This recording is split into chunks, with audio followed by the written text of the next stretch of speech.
Doctor బాబుకి ఏమైంది? ఇంకా డాక్టర్ బాబు అని పిలుస్తావా? ఇప్పుడు ఆయన నీ భర్త తల్లి. సౌందర్య అదేమీ లేదు, పెళ్లి బంధంలో బంధించబడుతున్నారు కదా, అందుకే బయటికెళ్ళి కొంచెం చల్లగాలి పీల్చుకోవడానికి వెళ్ళాడేమో.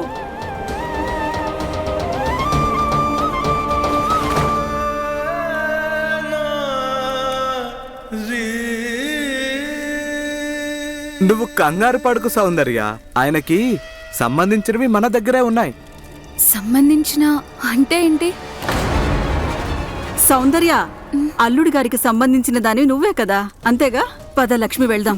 మనం వెళ్ళి అప్పగింతలకు కావాల్సిన ఏర్పాట్లు చూద్దాం. పదా సౌందర్య, లోపలికొచ్చి నీకేమేం కావాలో తీసుకువెళ్ళు.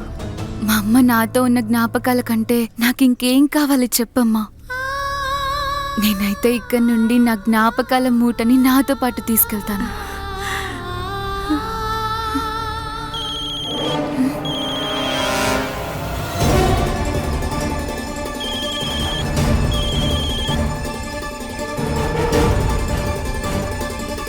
ఈ ఫోన్ డాక్టర్ బాబుది కదా? బాలన్న, ఇది మీ దగ్గరికి ఎలా వచ్చింది? ఇలా ఇవ్వండి, నేను ఆయనకిచ్చేస్తాను. తర్వాత ఇవ్వచ్చులే, ముందు నువ్వు లోపలికి పదా.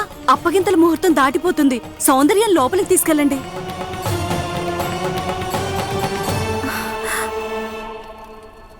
ఇప్పుడేం చేద్దాం పిన్ని? బావగారాల కోపంలో బయటకు వెళ్ళిపోయారు. ఎంతవరకు అని ఇలా సౌందర్య ముందు నటించుకుంటూ వస్తాం? ఒకవేళ సౌందర్యకి ఇది బలవంతపు పెళ్ళని తెలిసిపోయిందంటే అప్పుడేం చేయగలం పిన్ని? దీనిని దాచడానికి ఒకే ఒక మార్గం ఉంది. అల్లుడు గారు మన సౌందర్యని ఆమోదించాల్సిందే. ఒక్కసారి డాక్టర్ బాబు దీనికి ఒప్పుకున్నాడు అంటే ఆ తర్వాత సౌందర్యకి ఇది బలవంతపు పెళ్ళని తెలిసినా ఈ బంధానికి కట్టుపడాల్సిందే. అప్పుడు తను దీనికి అడ్డు చెప్పలేదు.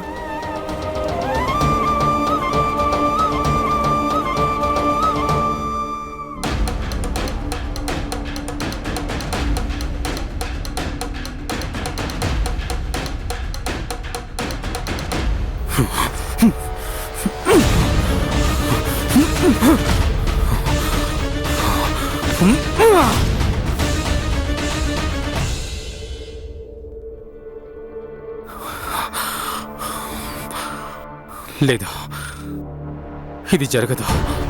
నేను సౌందర్యను నాతో తీసుకెళ్ళలేను. నేను ఏదో ఒకటి చేసి ఇక్కడి నుంచి వెళ్ళిపోవాలి. కానీ ఎలా?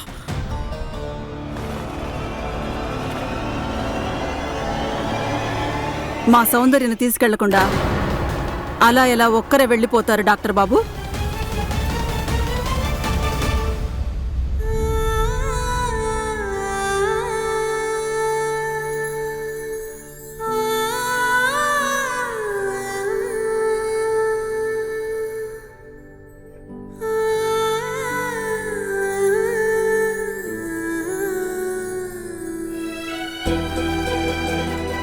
నేను కలలో కూడా ఎప్పుడూ అనుకోలేదు ఒక రైతు కూతురి తలరాతలో ఏ వరకట్నం లేకుండా ఘనంగా పెళ్లి జరుగుతుందని, ఇంత మంచి పెళ్లి కొడుకు దొరుకుతాడని. నిజంగా అతను ఒక రైతు బిడ్డని ఇష్టంతో పెళ్లి చేసుకుంటారని. ఒకవేళ నాన్న ఉండుంటే ఎంత సంతోషించేవాడు.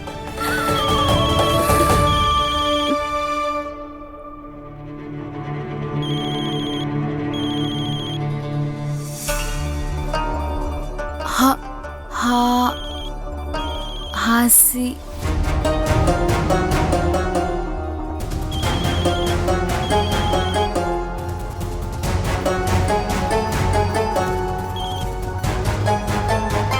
హలో హలో, ఎవరు నువ్వు?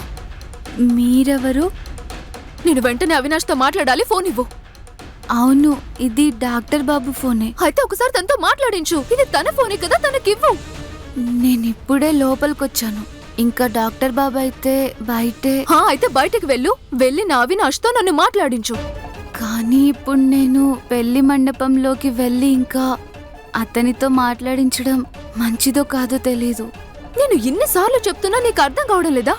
నేను ఇప్పుడే వెంటనే అతనితో మాట్లాడాలి. చాలా చాలా ముఖ్యం తనతో మాట్లాడడం. ముఖ్యమైన విషయం అంటే ఒకవేళ ఎవరికైనా పరిస్థితి బాలేదేమో. ఆగొక నిమిషం. మండపమా? అవినాష్ పెళ్లి మండపంలో ఏం చేస్తున్నాడు? ఇంకా నువ్వెవరు? అసలు ఎవరి పెళ్లి జరుగుతుంది? అతని ఫోన్ నీ దగ్గర ఎందుకుంది? హలో హలో మొదట మీరు గన్ పాయింట్తో నాతో సౌందర్య పెళ్లి చేయించారు. నాకు నా కుటుంబానికి హాని చేస్తానని బెదిరించారు. ఇప్పుడు తుపాకీ చూపించి సౌందర్య నీకు నుంచి తీసుకువెళ్ళమని బెదిరించడానికి వచ్చారా ఏంటి?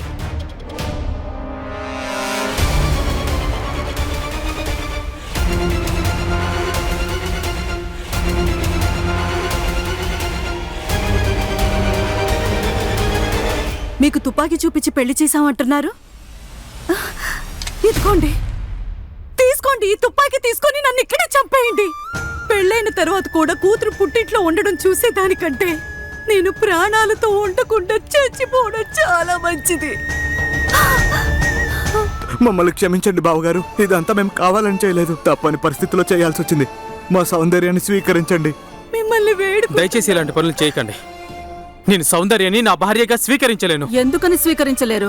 నువ్వు తన మెడలో మంగళసూత్రం కట్టావు. ఇప్పుడది తన మెడలో పసుపు తాడైనా పలుపు తాడైనా అది ఏదైనా ఆ దేవుడే నిర్ణయిస్తాడు, నువ్వు కాదు.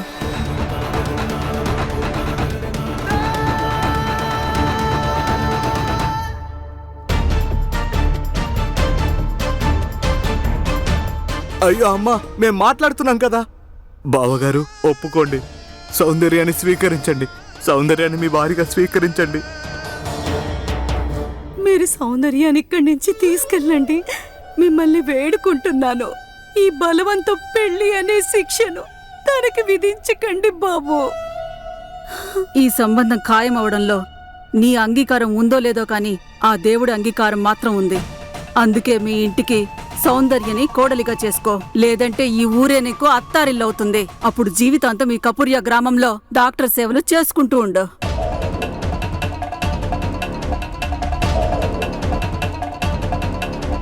ఎంత నాటకమాడింది ఈ సౌందర్య.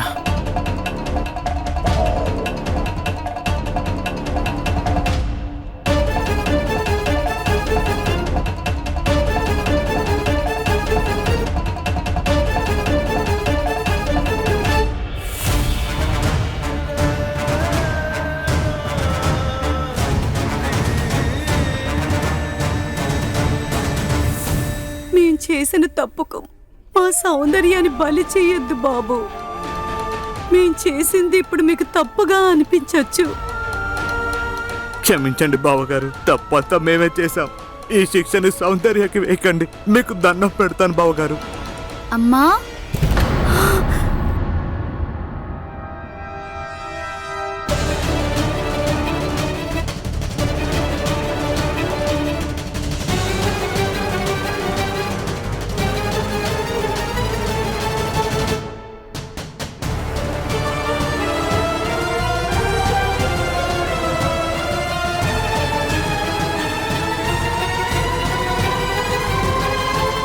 మీకు ఫోన్ వచ్చింది.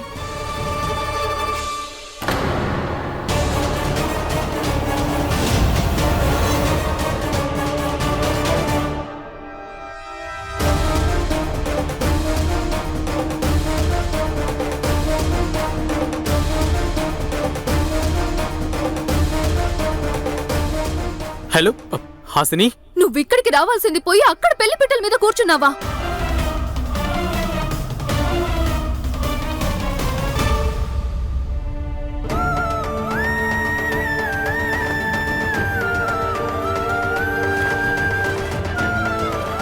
సౌందర్య, నాకు ఈ అప్పగింతలొద్దమ్మా. నువ్వు మా గురించి ఏం ఆలోచించొద్దు. ఇదంతా మేము చూసుకుంటాం. చూడు, ఇప్పుడు నీకు ఇది తప్పుగా అనిపించొచ్చు, కానీ మమ్మల్ని నమ్ము. సమయంతో పాటు అన్నీ సర్దుకుంటాయి. అవును సౌందర్య, అలా చెయ్యకు. మీ అమ్మ ఏం చేసినా నీ సంతోషం గురించే చేస్తుంది. తన గురించి కూడా ఆలోచించు. హాసిని, నా మాట నమ్ము. వీళ్ళు నన్ను బలవంతంగా మండపంలో కూర్చోబెట్టారు. ఈ పెళ్లి నుంచి బయటపడడానికి చాలా ప్రయత్నించాను, కానీ నేనేం చేయలేకపోయాను. అండ్ ఐ నో ఇది చాలా పెద్ద తప్పని. నువ్వు ఏదైతే అనుకుంటున్నావో అదంతా నిజం కాదు. ప్లీజ్, నేను చెప్పేది అర్థం చేసుకో. మీరు అసలేం మాట్లాడుతున్నారు? నేను నిర్ణయం తీసుకుంది కేవలం మీకోసమే, నా కోసం కాదు. నా పెళ్లిలో అయితే ఈ విషయం మర్చిపోయాను. నేను వెళ్ళిపోయిన తర్వాత మీ పరిస్థితి ఏంటి? మన పొలాన్ని శక్తి సింగ్ నుంచి ఎలా విడిపించుకోగలం? అప్పెలా తీరుస్తాం? నాన్న నాకు గుర్తొచ్చాకే ఇది గుర్తొచ్చింది.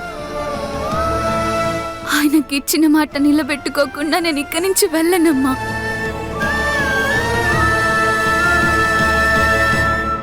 దీని గురించి ఏమీ ఆలోచించద్దు. అంతా మేం చూసుకుంటాం. నేనున్నాను, నానమ్మ ఉంది, బాలా ఉన్నాడు. అవసరమైతే ఊరంతా ఉంది. అంతా సర్దుకుంటుంది. నువ్వు సంతోషంగా ఇక్కడి నుంచి వెళ్ళి సౌందర్య. కానీ అమ్మా, సౌందర్య, నువ్వు అస్సలు ఆలోచించకు. నేను మీ అమ్మ ఇక్కడ అంతా చూసుకుంటాం. అమ్మా, పద, త్వరగా కానివ్వు, అప్పగింతల సమయం అవుతుంది. పదమ్మా.